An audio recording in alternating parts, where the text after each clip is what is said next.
Today topic of discussion is laser. In the laser basically we have to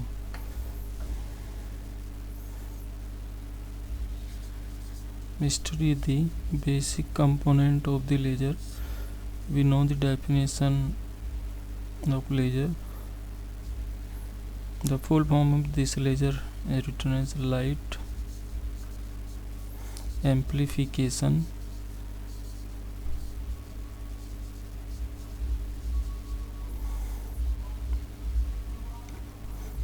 by stimulated emission.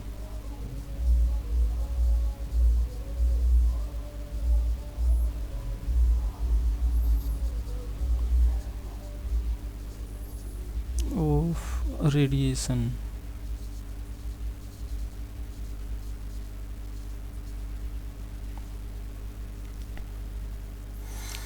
Now our target is to understand the how basically light can amplify.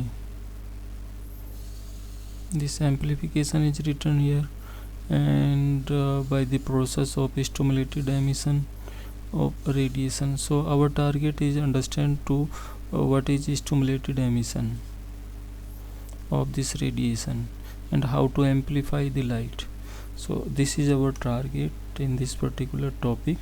So we will try to describe everything related to the laser, but before that there are some property of the laser, that is incoherent light and coherent light. What is the difference between these two?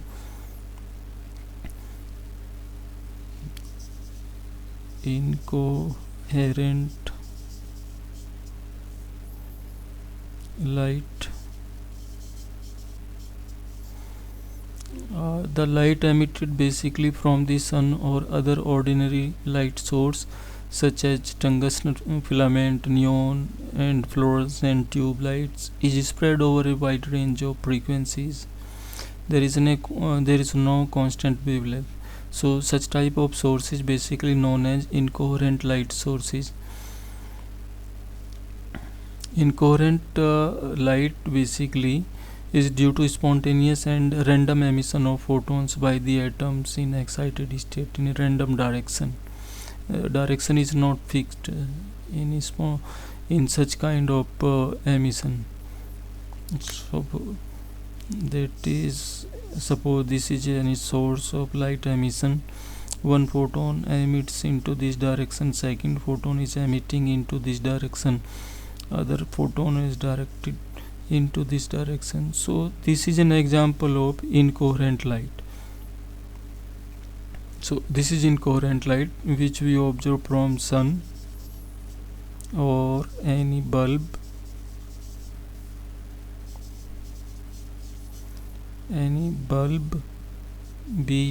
bulb or tube light. So these are the sources of incoherent light. And what is the coherent light?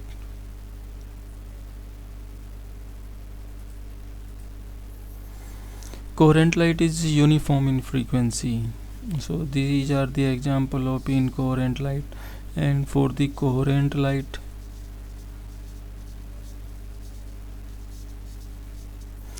the source basically is a uniform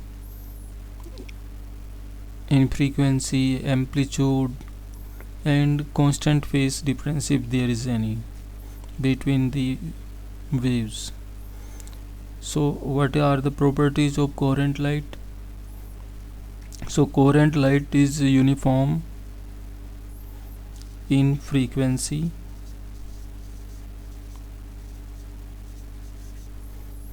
number 2 amplitude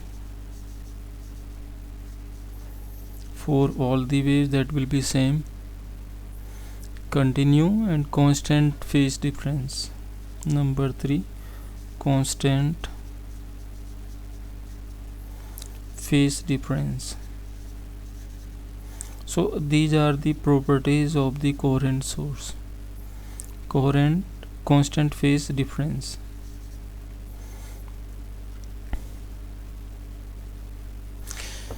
And in addition, after to this incoherent light source and coherent light source, coherent light source are the laser. Basically all the lasers are an example of the coherent light source. Sometimes sodium lamp also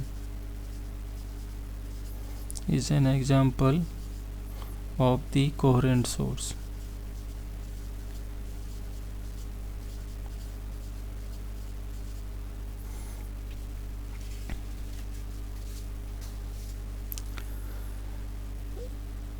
Now there are three different processes. Before we go into the detail of particular laser, we have to understand three basic process of emission and absorption. Three process which are useful to explain the working of laser. These three process are: number one, induce absorption.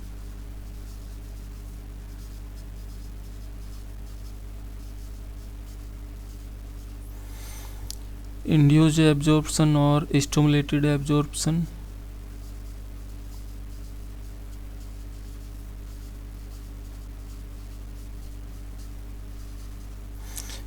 Induced absorption, stimulated absorption, or only you can say absorption of radiation.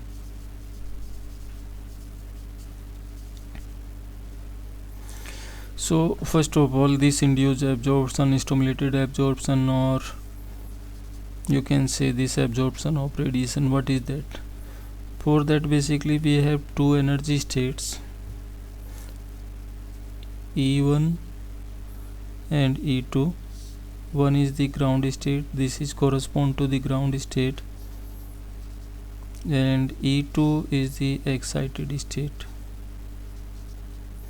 This is excited state, ground state and excited state, and our atom is available here into the ground state before absorption. So this is the situation of atom before absorption. So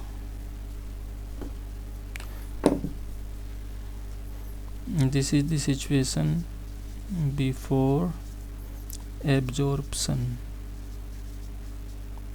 Now what will happen? Now basically a photon incident on this particular atom, this electron absorbs the energy and goes into the excited state. So after absorption, basically this goes into the excited state. So this is E2 and this one is E1. So after absorption, so this is the situation after absorption of a photon of energy h nu, and this energy h nu basically is equal to the energy gap between these two, E2 and E1. And right now our atom is available here into the excited state. This atom is available here into the excited state. So this particular situation is known as induced absorption, stimulated absorption, or you can say only absorption of the radiation. This atom or this electron absorbs the energy and goes into the excited state after absorbing this photon. Now a question, 2-3 question is basically arises here, that what are the possible radiative transition from excited state to the ground state, and what will be the probability of a transition taking place? How does the number of photons change basically with the transitions? So these are basic questions to explain further the spontaneous emission and stimulated emission. So this was the absorption of radiation. This was the first process. So now we will try to give the answer of this question, that what are the possible radiative transitions, that will be spontaneous or stimulated emission, or in other sense that will be radiative transition or non-radiative transition, and what will be the probability basically of a particular transition when atom is into the excited state. So we will try to give answer of these questions. So number 2 is the spontaneous emission after the induced absorption.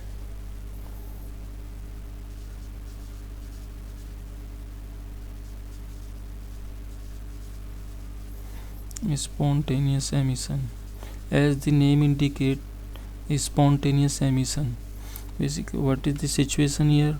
Our atom is into the excited state. This is our ground state. E2 correspond to the excited state. This is excited state. This is the ground state. So atom is into the excited state. Our atom is available here.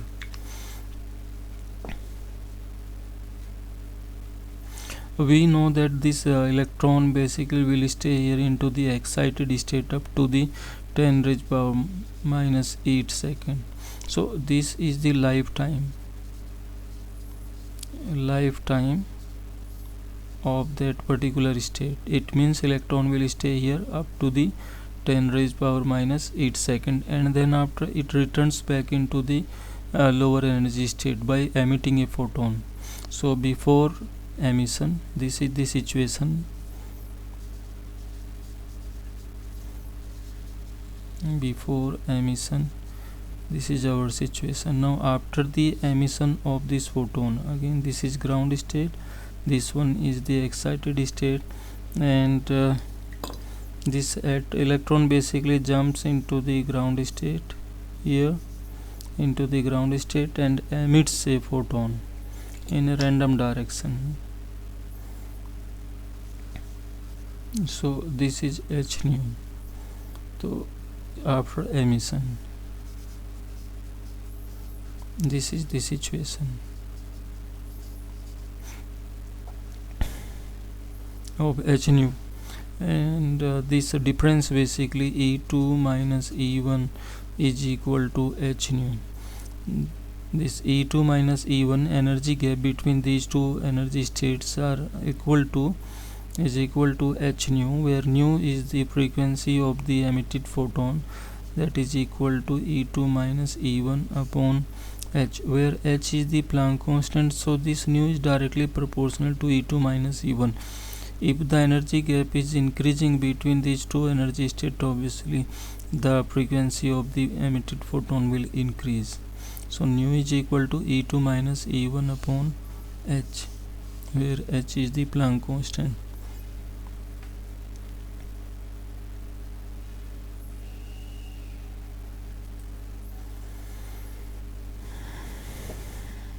So this was the second process, spontaneous emission. Now we will try to explain stimulated emission.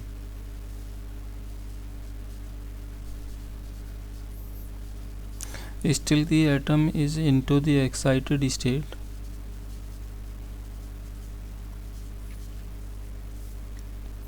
But now the atom, or you can say electron, which is into the excited state, get induced by the incident photon. So in this case basically an external source is required to induce the excited atom to emit any photon of the same frequency and in the same direction. So these are the two possible states, ground state and excited state before emission. This is E2 excited state, this is our excited state, this is E1 correspond to the ground state, and atom is into the excited state. This situation is almost similar to the spontaneous emission case, but different. So for the before emission, this is our first situation when electron is in the excited state. Before, use the C for both before and emission. So this is the first situation now, and this one is the incident photon of energy h nu. The second situation is this one, E1 ground state, E2 is the excited state, and this basically electron jumps into the ground state. So this is the transition. Now what will happen? Two photon basically will emit of the same frequency and the same phase and to the same direction. So when photon of suitable size, energy basically is showered. This is a photon, incident photon, which is comparable to the energy gap. When this incident on the particular atom, particular assembly of the atom, this atom basically, this excited atom get induced and emits a photon of the same frequency as of the incident photon and multiply by this way. Both are in same phase, in phase with the stimulating incident photon. So this is stimulated emission. So here we are getting two photon of the same frequency and same phase. So this is stimulated emission. Now into the next part, basically we have to find out the transition probability. So in the earlier case, that was the induced absorption process, or you said stimulated emission process. Now we have to find out the transition probability, that how many atoms from the ground state are going into the excited state. Suppose that transition probability is P12 from ground state to the excited state. This will be directly proportional to the energy density of the incident radiation, this U nu, number of the atoms into the ground state, and the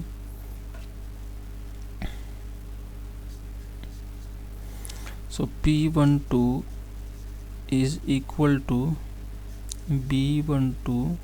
This is Einstein coefficient B12, and basically this coefficient provide the information about the characteristics of these energy levels E1 and E2.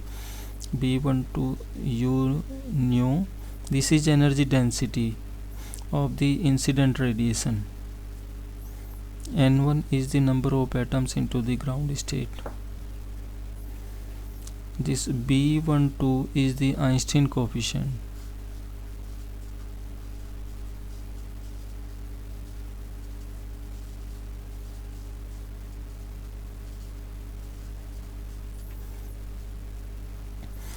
U nu, this U nu is the energy density of the incident radiation as a function of nu. N1 are the number of atoms into the ground atom state. Number of atoms into the ground state. So P12 is the transition probability in case of absorption of radiation. So in this situation, we have this transition probability P12, that is equal to B12. This is Einstein coefficient. U nu, basically it depends on the external source energy density of the incident radiation. If we increase the incident energy, so automatically the absorption will increase, the rate will increase.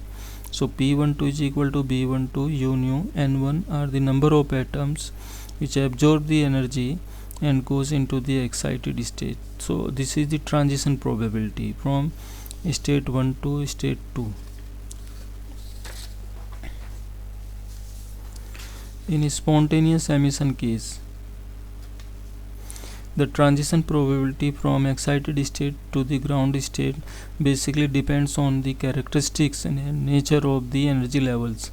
So P21 in case of spontaneous emission is equal to the Einstein coefficient A21, which is used for spontaneous emission. So this basically transition probability depends on the characteristics of the energy levels only.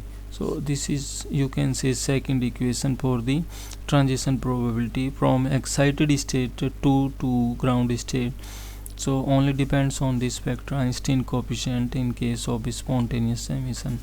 And the third one again is this stimulated emission, where the transition probability P21 in case of stimulated emission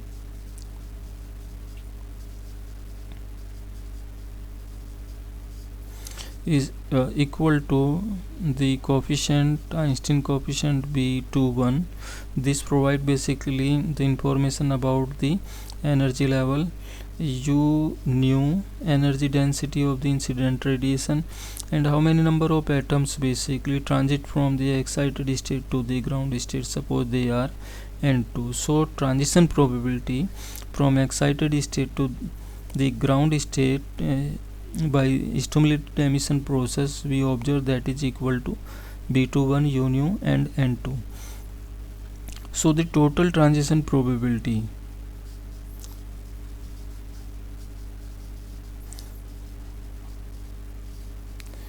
from excited state to the ground state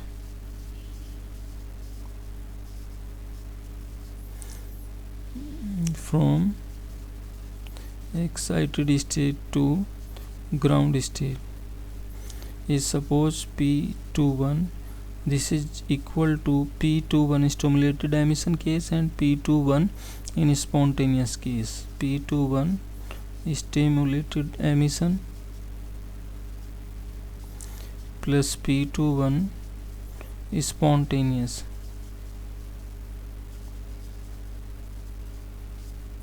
So this was equal, this is equal to B21 U nu N2 plus A21 P21.